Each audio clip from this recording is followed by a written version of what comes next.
கிறிஸ்துவுக்குள் மிகவும் பிரியமானவர்களே, இயேசு கிறிஸ்துவின் நாமத்தில் உங்கள் யாவரையும் அன்போடு கூட நான் வாழ்த்துகிறேன்.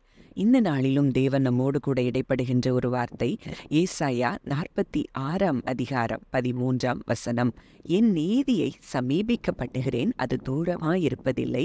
என் ரட்சிப்பு தாமதிப்பதும் இல்லை. நான் சீயோனில் ரட்சிப்பையும் இஸ்ரவேலுக்கு என் மகிமையையும் கட்டளையிடுவேன். இந்த வார்த்தையின் மூலம் தேவன் இன்றைக்கு நம் ஒவ்வொருவரோடும் கூட இடைப்பட விரும்புகிறார். இன்றைக்கு தேவன் அவருடைய நீதியை இன்றைக்கு சமீபிக்க பண்ணுகிறாராம். அது தூரமாய் இருக்க போகிறது இல்லையா? அதை தான் நம்ம வார்த்தை பார்க்கிறோம். உன் நீதியை வெளிச்சத்தை போலவும் உன் நியாயத்தை பட்ட பகலை போல விளக்க பண்ணுவார் அப்படின்னு சொல்லி கூட ஒரு வார்த்தை சொல்லப்பட்டிருக்கிறது. அப்போ இன்றைக்கு அவர் நமக்காக என்ன செய்கிறாராம்? அவருடைய நீதியை சமீபிக்க பண்ணுகிறாராம். என் ரட்சிப்பு தாமதிப்பதும் இல்லை. இன்றைக்கு ஒருவேளை எந்த காரியத்திலலாம் எனக்கு ஒரு விடுதலை வேணும், ஒரு ரட்சிப்பு வேணும்னு சொல்லி நீங்க காத்துட்டு இருக்கிறீங்களோ, அந்த ரட்சிப்பு இனி தாமதிக்காது என்று சொல்லி தேவன் இன்றைக்கு நம் ஒவ்வொருவரோடும் கூட இடைப்படுகிறார். நான் சீயோனில் ரட்சிப்பையும் இஸ்ரவேலுக்கு என் மகிமையையும் கட்டளையிடுவேன். ஒருவேளை இது தேசத்தை குறித்து சொல்லப்பட்ட காரியமா இருந்தா கூட நம்ம இது இன்றைக்கு பிரத்யட்சமாய் இது நம்ம ஒவ்வொருவருக்காகவும் எழுதப்பட்ட ஒரு வார்த்தையா இருக்கிறத நம்ம பார்க்கலாம். அதான் ஏசாயா 60 அதிகாரம் 14 சொல்லப்பட்டிருக்கிற வார்த்தை, உன்னை அசட்டை பண்ணின யாவரும் உன் காலடியில் பணிந்து உன்னை கர்த்தருடைய நகரம் என்றும் இஸ்ரவேலுடைய பரிசுத்தரின் சீயோன் என்றும் சொல்லுவார்கள். அப்போ நீங்க தான் இன்றைக்கு கர்த்தருடைய நகரம், இஸ்ரவேலுடைய பரிசுத்தரின் சீயோன் அப்படின்னு இந்த வார்த்தை சொல்லுகிறத பார்க்கலாம். அப்போ நீங்க சீயோனா இருக்கிறீங்க, நீங்க பரிசுத்த நகரமா இருக்கிறீங்கன்னா இன்றைக்கு உங்களுக்கு ரட்சிப்பையும் மகிமையையும் தேவன் கட்டளையிடுகிறேன் என்று சொல்லி வாக்கு கொடுக்கிறார். இன்றைக்கு ஒருவேளை எத்தனையோ காரியங்களில் உங்களை ரட்சிப்புக்காக நீங்கள் நீண்ட நாட்கள் ஜெபித்து கொண்டு இருக்கலாம். ஒருவேளை அது வியாதியிலிருந்து ரட்சிப்பாக இருக்கலாம், இல்லை கடன் பாரங்கள்லேருந்து ஒரு ரட்சிப்பாக இருக்கலாம், இல்லை எந்த காரியமாக இருந்தாலும், ஒருவேளை டிப்ரெஷன்ல இருந்து ஒரு ரட்சிப்பாக இருக்கலாம்.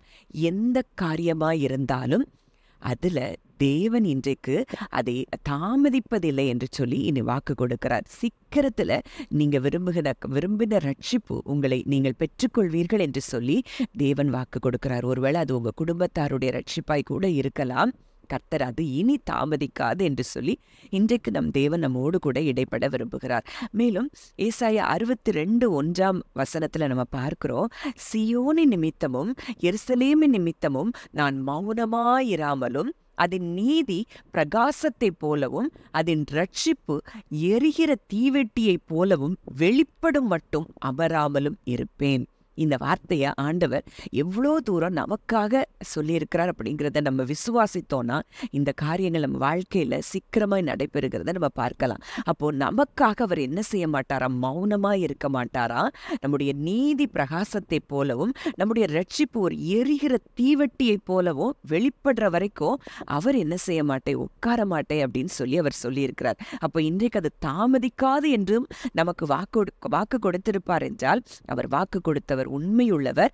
அப்படியே அந்த காரியங்கள் நிறைவேறுகிறத உங்க வாழ்க்கையில பார்ப்பீங்க.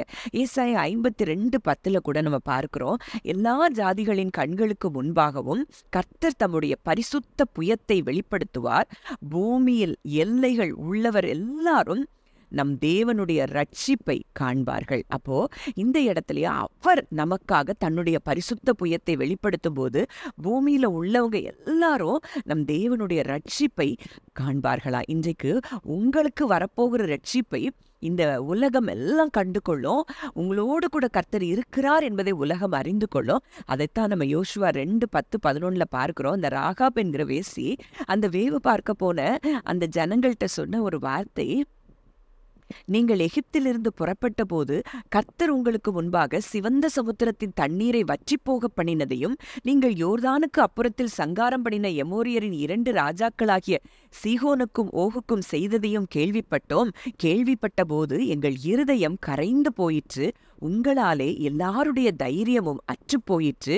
உங்கள் தேவனாகிய கர்த்தரே உயர வானத்திலும் கீழே பூமியிலும் தேவனானவர் அப்படின்னு சொல்லி ஒரு புறஜாதி பெண் அங்கே இஸ்ரவேல்கிட்ட அந்த சொல்லுகிறத நம்ம பார்க்கிறோம். அப்போ இன்றைக்கும் நம்மை குறித்து, நமக்கு வரப்போகிற ரட்சிப்பை குறித்து இப்படி மற்ற ஜனங்கள் எல்லாரும் பேசக்கூடிய நாட்களுக்குள்ள நம்ம வந்திருக்கிறோம். அதுதான் எகிப்திலிருந்து புறப்பட்டப்போ சிவந்த சமுத்திரத்தின் தண்ணீரை தேவன் என்ன செய்தாராம்? வற்றி போக பண்ணினாராம். அப்போ அந்த ஜனங்கள் அங்கே அந்த பார்வோன் சேனையிடம் இருந்து ரட்சிப்பை பெறணும், விடுதலையை பெறணும்னு சொல்லி அங்க வற்றி சிவந்த சமுத்திரத்தை வற்றி போக பண்ணினதும் எதிராக இருந்த எல்லா காரியங்களையும் தேவன் முறியடித்ததையும் நம்ம பார்க்கிறோம். இன்றைக்கும் நம்ம ரட்சிப்பு தாமதமா இருக்கிறதற்கும், நம்ம நீதி வெளிப்படாமல் இருக்கிறதுக்கும் என்னெல்லாம் தடை இருக்கிறதோ அதை எல்லாவற்றையும் தேவன் இன்றைக்கு உங்களுக்காக அதை விலக்கி இன்றைக்கு அவர் தம்முடைய பரிசுத்த புயத்தை உங்களுக்காக வெளிப்படுத்த போகிறார்.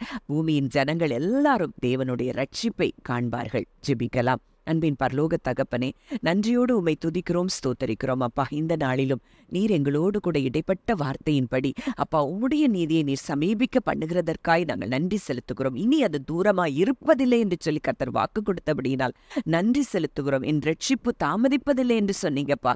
உங்க ரட்சிப்பு இனி தாமதிக்காது சுவாமி.